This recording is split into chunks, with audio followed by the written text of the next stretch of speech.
செல்வம் பல வகையாய் வரலாம், ஆனால் ஒன்றே அழியாதது, அது கல்வி.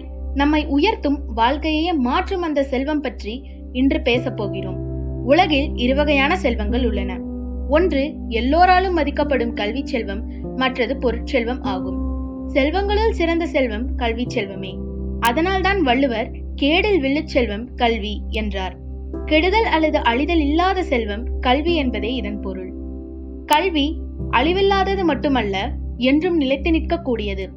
எந்த ஒரு செயலினாலும் அழிக்க முடியாது. மன்னனும் மாசற கற்றோனும் சீர்தூக்கின் மன்னனிற் கற்றோன் சிறப்புடையன். அதாவது கல்வி சிறப்புடையது, கல்வி கற்றவரும் சிறப்புடையவர். மன்னனுக்கு தனது தேசத்தில் மட்டும் சிறப்பு, ஆனால் கற்றவருக்கு சென்ற இடமெல்லாம் சிறப்பு. எனவே ஒரு மன்னனை விட கற்றவர் சிறப்புடையவர். ஆகவே எல்லா செல்வங்களையும் விட கல்வி செல்வமே உயர்ந்தது. கல்வி ஒருவருக்கு உண்மையான கண் எனலாம். உண்மையான கண்ணான கல்வியை இளமை பருவத்திலேயே கற்றல் வேண்டும்.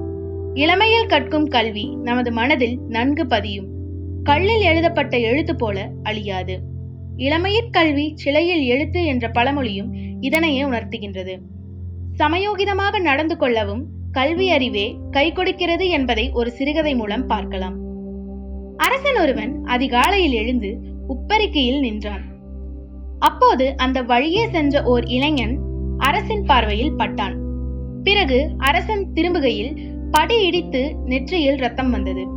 இதனால் சினம் கொண்ட மன்னன், பிடித்து வாருங்கள் அந்த இளைஞனை என்று கட்டளையிட்டார். அந்த இளைஞனோ என் மேல் சுமத்திய குற்றம் என்ன என்று துணிந்து அரசிடம் கேட்டான். அரசரோ, இன்று காலையில் உன் முகத்தில் விழித்ததால் எனக்கு இந்த கதி ஏற்பட்டது, எனவே நீ உயிரோடு இருக்க கூடாது என்றான். அந்த இளைஞனோ இதை கேட்டு சிரித்தான். ஏன் சிரிக்கிறாய் என்றார் மன்னர். அரசே, மன்னிக்க வேண்டும். என் முகத்தில் தாங்கள் விழித்ததால் உங்களுக்கு ஏற்பட்டது சின்ன காயம். ஆனால் என் கதியை பாருங்கள். அரசனின் தரிசனம் கிடைத்ததால் என் உயிரே போகப் போகிறது. இதை நினைத்தேன், யாருடைய முகம் அதிர்ஷ்டமானது என எண்ணியே சிரித்தேன் என்றான். அந்த இளைஞன் தன்னுடைய சாமர்த்திய பேச்சால் உயிர் தப்பினான். இதனை தந்தது கல்வி அறிவுதானே. கல்வி வெள்ளத்தால் அழியாது, வெந்தழலால் வேகாது. வேந்தராலும் கொள்ளத்தான் இயலாது, கொடுத்தாலும் நிறைவன்றி குறையாது. கள்ளத்தார் எவராலும் களவாட முடியாது.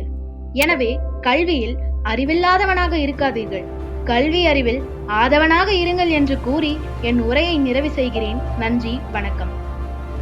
இந்த உரை உங்களுக்கு பிடிச்சிருந்ததுன்னா மறக்காம லைக் பண்ணுங்க, ஷேர் பண்ணுங்க. அறிவின் ஓசை சேனலை சப்ஸ்கிரைப் பண்ணுங்க.